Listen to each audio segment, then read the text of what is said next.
ማኒፌስቴሽን ሲባል ብዙ ጊዜ ሰምታችሁ ሊሆን ይችላል። ማኒፌስቴሽን ምንድነው? እንዴት ይሰራል? የሚለውን እንመለከታለን። ስለ ማኒፌስቴሽን ኃይል ከዚህ በፊት ያልተነገረ አንድ ትልቅ ምስጢር ወደ በኋላ ላይ የማጋራችሁ ይሆናል። ማኒፌስቴሽን ምን ማለት ነው? ማኒፌስቴሽን በቀላል ቃላት የምንፈልጋቸውን ነገሮች ወደ ሕይወታችን መሳብ ወይም መፍጠር ማለት ነው። ይህ ጽንሰ ሐሳብ በአጽናፈ ሰማይ ውስጥ ያለው ሁሉም ነገር በንዝረት የተሰራ ነው በሚለው ሐሳብ ላይ የተመሰረተ ነው። ሐሳቦቻችንና ስሜቶቻችን የራሳቸው ንዝረት አላቸው። እናም ተመሳሳይ ንዝረትን ወደ ሕይወታችን እንስባለን። የማኒፌስቴሽን ኃይልን ለመጠቀም በርካታ ቁልፍ መንገዶች አሉት። የመጀመሪያው የሚሆነው ፖዚቲቭ ቲንኪንግ ነው ወይም አዎንታዊ አስተሳሰብ። የምናስባቸው ሐሳቦች ወደ ሕይወታችን የመምጣት ኃይል አላቸው። ስለዚህ አዎንታዊ ነገሮች ላይ ማተኮርና አሉታዊ ሐሳቦችን ማስወገድ አስፈላጊ ነው።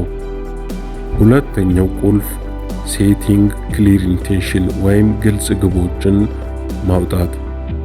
የምንፈልገውን ነገር በግልጽ መወሰንና በጽሑፍ ማስፈር አለብን። ግቦቻችን በዝርዝርና በተቻለ መጠን በስሜት የተሞሉ መሆን አለባቸው። ሶስተኛው የሚሆነው ቪዥዋላይዜሽን ወይም ምስላዊ እይታ። የምንፈልገውን ነገር ቀድሞውኑ እንዳገኘነው አድርገን በአእምሯችን በግልጽ መሳል አለብን። በስሜት ተሞልተን ይህንን በአይነ ህሊናችን በየቀኑ መለማመድ የማኒፌስቴሽን ሂደቱን ያፈጥነዋል።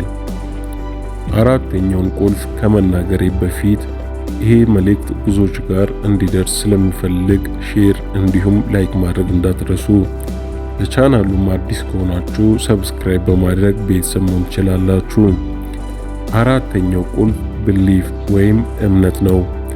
የምንፈልገው ነገር በእርግጥ እንደሚከሰት ማመን አለብን። ጥርጣሬና ፍርሃት የማኒፌስቴሽን ኃይልን ያዳክማሉ። በአጽናፈ ሰማይ እና በራሳችን የማኒፌስቴሽን ችሎታ ላይ ጠንካራ እምነት መገንባት ያስፈልጋል። አምስተኛው የሚሆነው ምስጋና ማቅረብ ነው። አሁን ላለን ነገሮችና ወደፊት ለምናገኘው ነገሮች ሁሉ አመስጋኝ መሆን የማኒፌስቴሽን ኃይልን ሂደቱን ያፈጥነዋል፣ ይጨምረዋል። በአመስጋኝነት ስሜት ውስጥ ስንሆን የበለጠ አዎንታዊና ለተጨማሪ በረከቶች ክፍት እንሆናለን። ከዚህ በፊት ስለ ማኒፌስቴሽን ያልተነገረ አንድ ምስጢር ላጋራችሁ። ይህም ስድስተኛው ቁልፍ ነው፣ ቴኪንግ አክሽን ወይም ተግባር። ማኒፌስቴሽን ብቻውን አይሰራም። ብዙ ጊዜ የምንሰማው ማኒፌስቴሽን ብቻውን እንደሚሰራ ነው። ነገር ግን ማኒፌስቴሽን ብቻውን አይሰራም። ግቦቻችንን ለማሳካት በተነሳሽነት እርምጃ መውሰድ አለብን። አጽናፈ ሰማይ ወይም ማኒፌስቴሽን በሮችን ሊከፍትልን ይችላል። ነገር ግን በሩን አልፈን መሄድ የኛ ኃላፊነት ነው። የማኒፌስቴሽን ኃይል በሁሉም የሕይወት ዘርፎች ላይ ተጽዕኖ ያሳድራል። በግንኙነት፣ በገንዘብ፣ በጤና፣ በሙያም በሁሉም ነገር ላይ። ይህን ኃይል በመረዳትና በመጠቀም የምንፈልገውን ነገር ወደ ሕይወታችን መሳብ ወይም ማምጣት እንችላለን።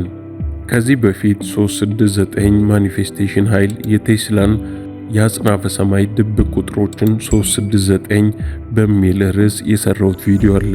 ካላያችሁት ገብታችሁ ተመልከቱ። እጅግ በጣም ድንቅ ቪዲዮ ነው፣ ትጠቀሙበታላችሁ። ይህ መልእክት ብዙዎች ጋር እንዲደርስ ላይክ፣ ሼር ማድረግ እንዳትረሱ። ለቻናሉ አዲስ ከሆናችሁ ሰብስክራይብ በማድረግ ቤተሰብ መሆን ትችላላችሁ። በቀጣይ ቪዲዮ እስከምንገናኝ ድረስ ቸርን ሰንብት።